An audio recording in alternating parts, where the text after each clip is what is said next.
Thank you sir, समय देने के लिए फिर से एक बार लगाएंगे बात में लगाएंगे। सभी को बहुत बहुत धन्यवाद समय देने के लिए। बिसारिया सर को नमस्कार है, जोशी सर आ गए हैं, उन्हीं का इंतजार कर रहा था मैं। पाठक सर को भी नमस्कार है, हमें पढ़ाया है उन्होंने, दशा अग्रकार आचार्य ने। और वक्री ग्रह का इंट्रोडक्शन मैंने पिछली बार जब कन्वोकेशन हो रही थी तो उस समय मैंने दिया था।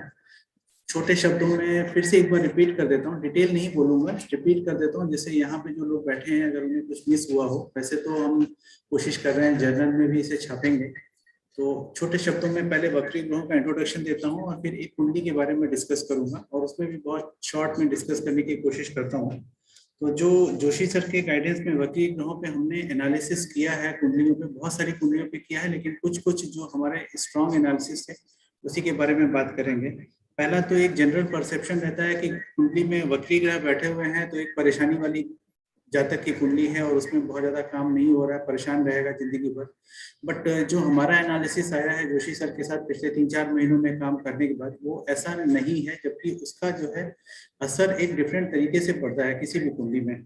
बात करूंगा तो पहली बात यह है कि वक्री ग्रह अगर कुंडली में कई सारे हैं तो बार बार प्रयास करने से ही सफलता मिलती है, लेकिन ऐसा नहीं है कि सफलता नहीं मिलेगी, मिलती जरूर है सफलता। सेकेंड पॉइंट है कार्य में विलंब या बाधा। कई बार कार्य में देर हो जाती है, आप कोई चीज करने की कोशिश कर रहे हैं लेकिन छोटे छोटे आपके रिस्ट्रिक्शंस आते रहते हैं जिसके चलते आप कार्य आपके पूरे नहीं हो पाते हैं। तीसरा पॉइंट है कोई पुराना हुआ रुका कार्य अचानक बन जाना। कई बार ऐसा आपने देखा होगा कि कोई काम है, आपने बहुत कोशिश कर ली, काम बना नहीं, हो नहीं रहा है, फिर आपने हाथ छोड़ दिया कि ठीक है यार अब नहीं हो रहा है तो छोड़ो, खत्म करो, लेकिन वो अचानक से एक्टिवेट हो जाता है और उसकी वक्री ग्रहों की दशा और अंतरदशा में वो काम फिर से शुरू हो जाता है और वो खत्म होके ही रहता है। सांसारिक सफलता में बाधा नहीं, ये खास पॉइंट है। इसमें लोग जो जनरली कहते हैं कि वक्री ग्रह बहुत सारे बैठे हैं तो परेशानी बहुत रहेगी, लाइफ में सक्सेस नहीं मिलेगी या चलेगा नहीं आदमी या परेशान रहेगा, ऐसा नहीं होता है। एफर्ट ज्यादा लगता जरूर है लेकिन उसको सफलता भी बहुत मिलती है। और ऐसे कई ग्रहों की, कई जातकों की कुंडली हमने ऑब्जर्व की है जिसमें सक्सेस में उसमें प्रॉब्लम नहीं आई है, मतलब he is living as simple life as others are living without any problem and without any trouble. तकनीकी शिक्षा के लिए भी काफी शुभ है। जैसे टेक्निकल एजुकेशन में होता है, वक्री ग्रहों की दशा अंतरदशा में आदमी सडनली डाइवर्ट हो जाता है जो टेक्निकल एजुकेशन की तरफ ले जाता है। अपरंपरागत शिक्षा या व्यवसाय देने में सक्षम है।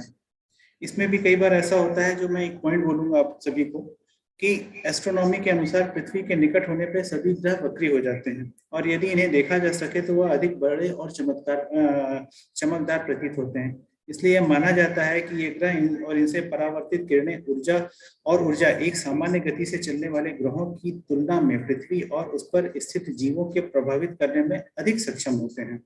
इसके अलावा किसी भी ग्रह की शक्ति का प्रमुख स्रोत उसका चेष्टा बल होता है, जो वक्री ग्रहों में सर्वाधिक होता है। चेष्टा बल षडबल का एक प्रमुख बल है। तो ये चीज एक ऐसे आदमी को प्रमोट कर देती है या फोर्स कर देती है कि वो एक लीक से हटकर काम करे और उसमें सफलता पाए। और ऐसा बहुत सारे चार्ट में देखा गया है कि उसको सफलता मिली भी है। एक अजीब सा मतलब पावर आ जाती है उस पर्टिकुलर ग्रह की अंतरदशा में, दशा अंतरदशा में, खासकर वक्री ग्रहों की, कि बहुत सारे एडवेंचर वो आदमी करता है और उसमें सफलता पाता जाता है। स्वास्थ्य संबंधी ग्रहों में ये थोड़ी सी प्रॉब्लम है। वक्री ग्रहों की दशा अंतरदशा में स्वास्थ्य संबंधी ग्रहों में, स्वास्थ्य संबंधी मामले में बहुत सफलता नहीं मिल पाती, परेशान रह जाता है आदमी। इसमें ये कहना चाहता हूँ कि वक्री ग्रह अगर 2, 4, 5, 7, 9, 10, 11 भाव में है तो स्वास्थ्य के लिए लाभप्रद हो जाते हैं, लेकिन 3, 6, 8, 12 भाव में अशुभ फल देकर रोग को बढ़ा देते हैं। अष्टम स्थित वक्री ग्रह आयु में कमी का संकेत भी देता है। एक ये पॉइंट है। फिर उसके बाद जो एक राव सर का टॉपिक है, जो मतलब एक प्रिंसिपल है, उसमें कहा जाता है कि वक्री ग्रहों के संबंधों में राव सर द्वारा एक बताया गया हुआ नियम, जिसका मैं उल्लेख करना चाहूंगा और अभी आगे वाली कुंडली में मैं दिखाऊंगा भी, कि जब भी कभी किसी जातक की कुंडली में कोई ग्रह अपने से सप्तम भाव में गोचर करते हुए वक्री हो जाता है तो उस समय या उस कालखंड में सावधान रहने की जरूरत है। कभी भी आप देखिए, जब कभी भी कोई ग्रह अपने नेटल चार्ट से 7th में ट्रांजिट कर रहा है और उस समय अगर वक्री हो गया तो कुछ ना कुछ ऐसा जरूर घट जाता है जो उसके जीवन की दशा और दिशा को बदल देता है। और अपनी ही दशा अंतरदशा में जब दशानाथ वक्री हो जाए तो ऐसे पॉइंट को भी सावधानी पूर्वक देखने की जरूरत होती है। इस समय ये देखना होता है कि जैसे कभी कोई नौकरी में परिवर्तन हो जाए या स्थान परिवर्तन हो जाए। इसके बाद अभी एक जो हमारा बहुत बड़ा सब्जेक्ट है जो अभी पेंडिंग रह गया है, जो जोशी सर के अंडर में हम कर रहे हैं, लेकिन समय नहीं हो पाया, इस वजह से हम इसे कर नहीं पाए। वक्री ग्रहों का असर प्रश्न कुंडली पे रिसर्च कर रहे हैं। हो सकता है अगले अगले सेमेस्टर में, अगले उसमें हम उस पर भी अपना एक प्रेजेंटेशन दें। अब उसके बाद अगर ये एक इंट्रोडक्शन था, इंट्रोडक्शन के बाद मैं बात करूंगा चार्ट नंबर केस नंबर 3 की, अगर आप लगा सकें।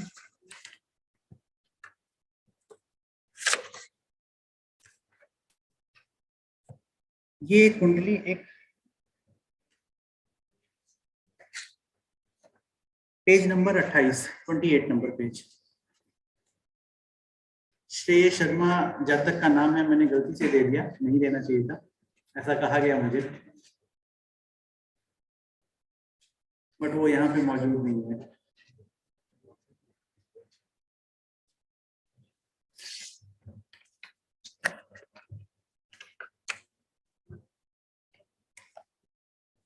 ये धनु लगन के एक पुरुष जातक की कुंडली है। जातक का पंचमेश मंगल वक्री होकर लगन में बैठा हुआ है, जिसकी दशा जन्म के समय मिली। लगन से मंगल 5th लॉर्ड और 12th लॉर्ड है। 5th हाउस से 8th लॉर्ड मंगल लगन में वक्री बैठने के कारण जातक की शिक्षा में कई प्रकार के चेंजेस दिखा रहा है, परंतु साथ ही व्यक्ति का संबंध बुद्धिमानी और विदेश शिक्षा से भी जुड़ रहा है। यहाँ पर मंगल 6th लॉर्ड और 11th लॉर्ड शुक्र के नक्षत्र में है, जो व्यक्ति को विदेश से धन की प्राप्ति भी दिखा रहा है। ज्यादा डिटेल की इस कुंडली में नहीं जाएंगे, सिर्फ एक इवेंट मैं आपको बताऊंगा। वैसे तो इसकी कुंडली में ये हुआ कि एजुकेशन में इसके बहुत बार ब्रेक आया, क्योंकि इसके फादर एक गवर्नमेंट जॉब में हिमाचल प्रदेश में थे। हर साल 2 साल पे इसके फादर का ट्रांसफर होता था और बार बार इसको घर बदलना पड़ता था। जो इवेंट मैं दिखाना चाहता हूँ इसमें, जो कि राव सर की प्रिंसिपल पे बेस्ड है, मैं उसी को डिस्कस करूंगा, क्योंकि बहुत ज्यादा समय नहीं है कुंडली में एक्सप्लेन करने के लिए। इनकी जातक जब 15-16 साल का था, तभी 2000 में 10/11/2000 में इसका एक रोड एक्सीडेंट हुआ, जिसमें जातक, जातक की दादी, जातक की माँ, जातक का बड़ा भाई और उसके पिताजी सभी लोग कार में ट्रेवल कर रहे थे। और पानीपत से आगे कार एक्सीडेंट में जातक की दादी की तो ऑन स्पॉट डेथ हो गई, और जातक की माँ की डेथ 3 दिन बाद अस्पताल में हुई, कोमा में जाने के बाद। फ्यूचर में अगर आप लोग थोड़ा सा कैलिब्रेट कर सकें, अगर मैं क्या बताने की कोशिश कर रहा हूँ, प्रत्यंतर दशानाथ मंगल के ऊपर, अच्छा दशा थी उस समय राहु शुक्र मंगल की। मैं सिर्फ एक ही पॉइंट बता रहा हूँ अभी वक्री दशा की, वक्री ग्रहों में, क्योंकि बहुत ज्यादा समय नहीं, मेरे और साथी भी इंतजार कर रहे हैं अपनी कुंडली को प्रेजेंट करने के लिए। ये एक कोर पॉइंट है जिसके बारे में सभी को एक्सप्लेन करना चाहता था मैं। 10/11/2000 प्रत्यंतर दशानाथ मंगल के ऊपर एक्सीडेंट गोचर शुक्र और केतु का था, मतलब लगन के ऊपर शुक्र और केतु का गोचर चल रहा था। अंतर दशानाथ शुक्र और केतु के साथ लगन में माता के मार्गेश मंगल के ऊपर गोचर कर रहे थे, मतलब माता के मार्गेश के ऊपर शुक्र का गोचर था, और मंगल के ऊपर शुक्र और केतु के ऊपर मंगल का गोचर था। यानी ए के ऊपर बी का गोचर और बी के ऊपर ए का गोचर आ गया। ये एक पॉइंट हुआ। सेकेंड पॉइंट ये था कि माता का लगन लॉर्ड और 12th लॉर्ड जो 4th हाउस से बनता है, बृहस्पति वक्री होकर शनि के साथ गोचर में भी वक्री थे, और 6th हाउस में गोचर करते हुए नेटल के शनि के ऊपर दृष्टि थी। राव सर के प्रिंसिपल को रिपीट करूंगा, शनि 12th हाउस में है, और 12th हाउस से 6th हाउस में शनि है, और वक्री होकर बृहस्पति के साथ शनि को ही देख रहे थे। मंगल भी शनि की डिग्री पर ही गोचर कर रहे थे। इसमें जातक खुद भी कोमा में चला गया था, वो भी उसी कार में बैठा हुआ था, लेकिन जातक सरवाइव कर गया। दादी की डेथ ऑन द स्पॉट हुई, माँ की डेथ 3 दिन बाद उसी जगह, मतलब अस्पताल में हो गई, और उसी एक मैसिव एक्सीडेंट में उसके फादर और उसके बड़े भाई थे, वो सरवाइव कर गए, बच गए, उनको कोई भी चोट नहीं आई है। ये एक खास पॉइंट था जो मैं एक्सप्लेन करना चाहता था। और ये मैं जो है जोशी सर के, मतलब जोशी सर ने बोला है कि इसका डिटेल डिस्क्रिप्शन बनाने के लिए, और ये हम जर्नल में भी इसको प्रिंट करेंगे।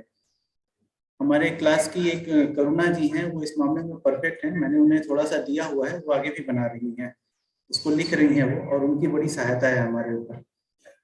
उसके बाद अब ज्यादा समय ना लेते हुए मैं पूनम अग्रवाल जी को बुलाऊंगा, वो भी वक्री ग्रहों पे एक बहुत अच्छी प्रेजेंटेशन देंगी। और उसके बाद फिर गीता माहेश्वरी जी का नंबर है, थोड़ा सा धैर्य रखिए। धन्यवाद।